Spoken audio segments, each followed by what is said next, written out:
Imagine a world filled with hunters and you were the weakest of them. And by the end of the series, you end up with the power to be the apex hunter. Join me in this journey as we walk through everything related to Sung Jinwoo, the ruler of death. Within the world of solo leveling, there are humans that were awakened into what are called hunters.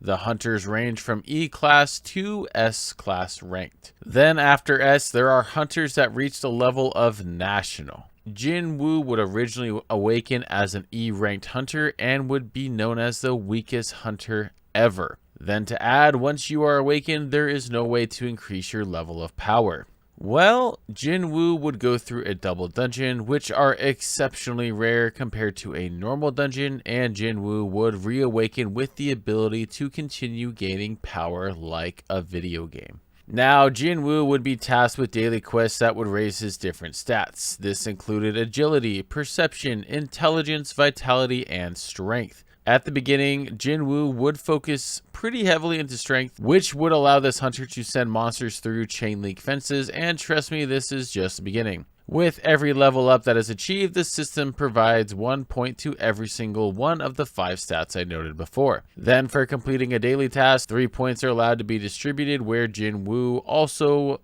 known as the player, is interested in. Within just a couple days of understanding the level up system, Jinwoo would take on much higher ranked dungeons alone. Within this gaming system, Jinwoo is able to hold an infinite number of items in his inventory and then take out items at will. This includes healing items, magic regenerating items, weapons, and more. While leveling up, Jinwoo would unlock different skills, acquire different items, gain different powers, and gain a job role that really amps things up. So let's go over the job real quick because everything else utilizes this pretty well. Jinwoo acquires the job of necromancer. When this is first shared with us, it is meant to make us believe the reason that Jinwoo acquired this job was because of the sheer amount of death that he was leaving in his wake. But it would actually be for him to be molded to host the monarch's power. These powers include shadow extraction ability, which allows the user to summon corpses back to life.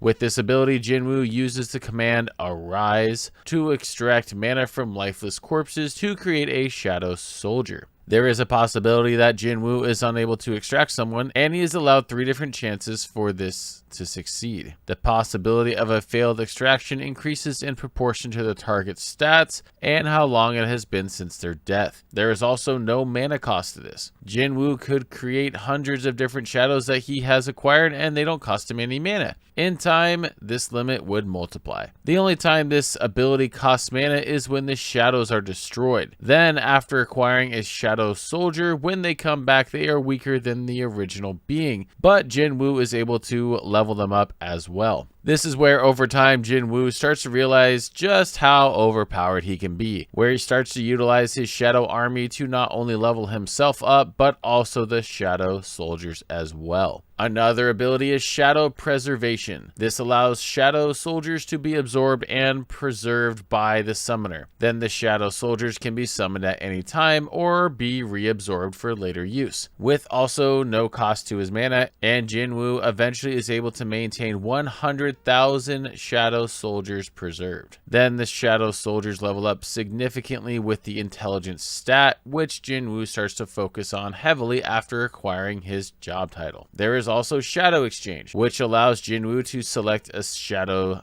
soldier and swap places with them instantly. After Jinwoo starts to get pretty savvy with his shadow abilities, he decides to leave his shadow soldier all over the place to allow him to essentially teleport wherever he would like to. This starts with a high cooldown of 3 hours and improves as Jinwoo increases its skill. However, when taking on all of the Monarch of Shadow's power, Jinwoo is able to repeatedly travel where his shadows cover in general. This happens when fighting the Monarchs later in the series. But like we said, originally Jinwoo wasn't working on different types of stats to improve his magic ability. Originally he was working towards more of an assassin type of a build. This is what would bring out his original growth and power that eventually passed the strongest hunters in the world. And this is without the use of his necromancer abilities we just touched on. So for the skills, here is what Jinwoo acquires throughout the series. Tenacity, When health is lower than 50%, there is a damage reduction that will be reduced by 50%. For those that are not gamers, this means that once Jinwoo reaches half of his HP, he will become more durable, and damage will impact him even less than before. One of the skills that Jinwoo gains is speed. This increases his speed up by 30%. This skill eventually transforms into Quicksilver. Keep in mind, Jinwoo's base speed by the end of the series is easily able to overwhelm S-class heroes. This specific skill also costs 1 mana for every minute while its effect is in use. We also have Bloodlust. This puts enemies in a state of fear for 1 full minute. The negative is that all of Jinwoo's stats are reduced by 50%. But as everyone knows, 60 seconds is an unbelievable amount of time when the context is within a full fight. Next is Camouflage. This skill conceals your physical body and temporarily obscures all traces of your mana. This skill conceals your physical body and temporarily obscures all traces of your presence. 10 mana will be consumed for every second of use. Critical Strike is able to find opponent vital points and deal critical damage. Eventually, this proceeds even further and upgrades into the skill Mutilation. It is shown later that the unknown ability that was maxed out was what allows Jinwoo to fully inherit the power of Ashborn, the Monarch of Shadows. This was the unknown passive skill that Jinwoo has had since the beginning. This brought him 2 years into the past within his domain, and within his domain it is noted to be omnipotent. Then we have Advanced Dagger Techniques, which is more proficient in its usage. You inflict 33% more damage when attacking with a dagger. Then there's Dagger Toss. Throwing your dagger will inflict damage on your opponent, and you'll be able to inflict damage at a high accuracy as the level of the skill arises. This one costs 39 mana and is for daggers only. The Commander's Touch. No mana is required, and it's the ability to physically control objects without touching them. Kamish's Runestone, the most devastating skill within the dragon race. It was a roar from the soul that made the opponent sink into despair. We see this in the final fight against the fellow Monarch of Destruction and his dragon army. Spiritual Body Manifestation. This is where Jinwoo digs deep into Ashborn's power and wields the power of death to the extent that was handled before Jinwoo obtained this power. Here, Jinwoo notes that this power is a bottomless power, surging endlessly with this massive form that he is able to maintain. With this limitless power, Jinwoo himself is the limit. This is shown in his fight with Antares. We see that Jinwoo starts to revert back into his human state and is completely exhausted with him trying to maintain this spiritual body manifestation. Monarch Domain. Shadow soldiers fighting within the shadow of their summoner will receive a 50% stat increase. Then when it comes to passive skills, Jinwoo has several that are quite helpful. Detoxification. Harmful substances in the body will heal the body when activated. Think of something like alcohol. He can't drink, it will just heal him. Will to Recover. Will always be strong and healthy. This is how Jinwoo was able to recover from the extreme damage that he obtained in the first double dungeon, including recovering his missing leg. As long as the injury isn't life-threatening, Jinwoo can recover from it. Longevity. Immune to all diseases, poisonous substances, and any other abnormalities in his status. Regeneration abilities exceptionally increase while asleep as well. Along with everything he just went over, Jinwoo still has titles that he earned. Wolf Assassin. When fighting any beast-type enemy, all abilities increase by 40%. Conqueror of Adversity. Your stats will increase in proportion to the amount of health lost. To be specific, it's 1% stat increase for every 1% of health lost. This, with the combination of tenacity, means that the more health that Jinwoo loses, the tougher he gets in every single category. Demon Hunter, or Blackheart, plus 100,000 mana. This skyrockets the ceiling that Jinwoo had on his abilities and skills to further empower his shadows that we just went over. Then for some base notes on his damage reduction, all of the armor that he has combined equates to 65% physical damage reduction and 44% magical damage reduction as well. Then the weapons that Jinwoo uses have different stat buffs and different effects, such as being able to paralyze his opponents and add the effect of bleed.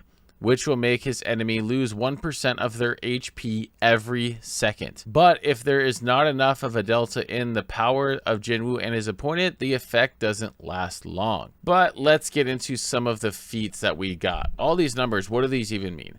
So Jinwoo alone handily defeated an S rank hunter and then would defeat the top ranked hunter in the world, Goliath. This was without the use of his shadows and showed just how powerful he himself is. Then after getting the experience to level up from this boss, Jinwoo would raise his agility, and the C rank hunters have no idea how to follow his movements, and we're only getting started on the leveling and overall progress of Jinwoo. But this is when Jinwoo is in his level 30s, 40s, and he gets all the way to the hundreds later. Then after a lot of dungeons he clears on his own, Jinwoo would cross paths with Baek Yoon-ho, where it's noted that he considers himself an S-rank hunter, but he was still weaker than Baek that he just met.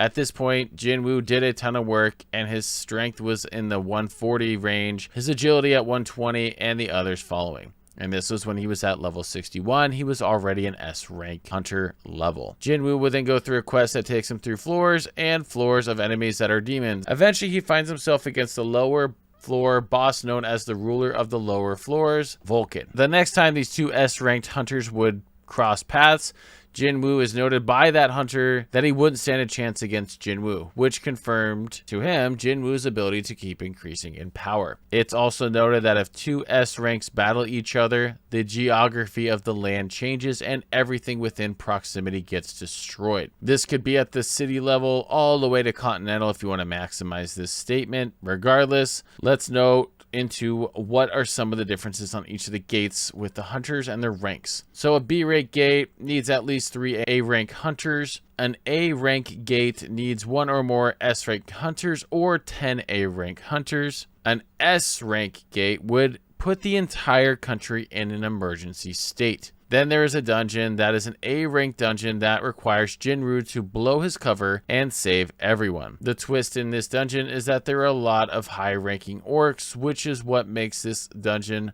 abnormally high for an A rank dungeon. And we hear that some S rank hunters wouldn't have been able to do this, like Choi Jong-in. Now that we have Jinwoo at the S ranks, what does that mean? Are the S rank hunters only at the level of city block or so? Is this the cap? So we eventually get to the point where there's an S rank dungeon that the hunters decide to go and try to overtake again. They have failed previously, and this time they decide they're gonna go try again, as the ants are adapting at an incredible rate that could harm the world. So as they go through their journey, we eventually find an unexpected ant that would defeat a handful of the top ranked hunters with 1 swing each. It would also move so fast that none of the hunters were able to react to it. Jinwoo would defeat the ant and absorb it as a shadow soldier. Eventually, the ant would level up to commander rank as a shadow soldier and would be in the top handful of shadows within the tens of thousands that Jinwoo accrues in his army. Jinwoo would name this ant Baru, and the same ant that swiftly defeated S-ranked hunters was pushing large continental levels of destruction at a low ball. Then the following statement should make sense as well. But let's get a quick idea on speed. Baru, when in the open ocean, is flying across the skies to destroy all the remaining ants for Jinwoo. The hunters share that they are not able to make out what exactly is taking out all the ants that they were so afraid of. So we can assume that the visible horizon is 10 miles,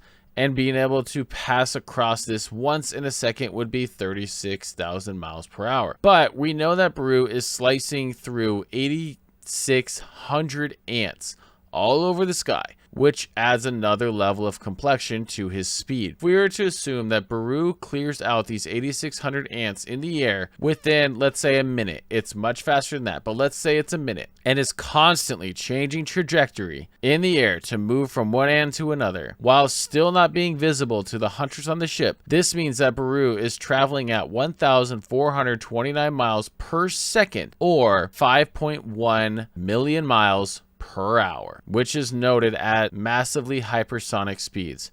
Then we get to keep in mind that Baru is going to be weaker than his alive version, especially since he literally just became a shadow and was tasked with taking down those ants. Then Jinwoo at this point defeated Baru's alive version with no difficulty, where I think that Jinwoo should be pushing the speed of light or 670 million miles per hour. We also have the awesome fight where Jinwoo takes on Goliath, who is considered the most powerful hunter, and the fight doesn't last long enough to do damage at this level. In this fight, we hear that Andre or Goliath is using power from the rulers and is able to transform himself into a very powerful suit that allows him much more power and additional abilities. But Jinwoo's power is so overwhelming that his fists are able to break through his armor, and Jinwoo breaks every bone in Goliath's body. This alone has to be minimum small moon level of destruction for Jinwoo himself. The reason I say this is because I don't believe that Goliath would be capable of destroying the earth like Jinwoo's admiral can, mostly because we hear that national level hunters would be able to combat an entire nation by themselves. And in this fight, Jinwoo wasn't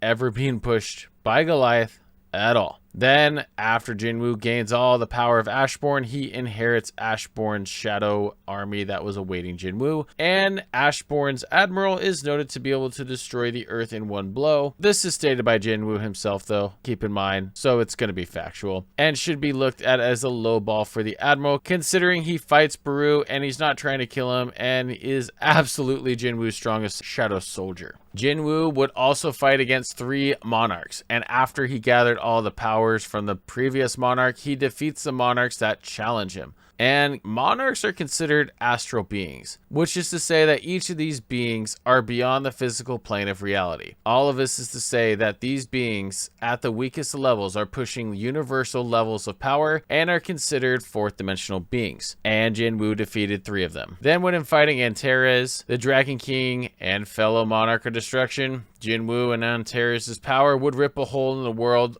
to allow the rulers through. This feat took the combination of the 2 most powerful monarchs and would be pushing the limits of multiversal levels of power, and shows the difference in power between the strongest monarchs, hunters, and the 2 destruction monarchs. Let me know what you think of the video. Don't forget to subscribe and join the Discord. Thanks. Have a good one.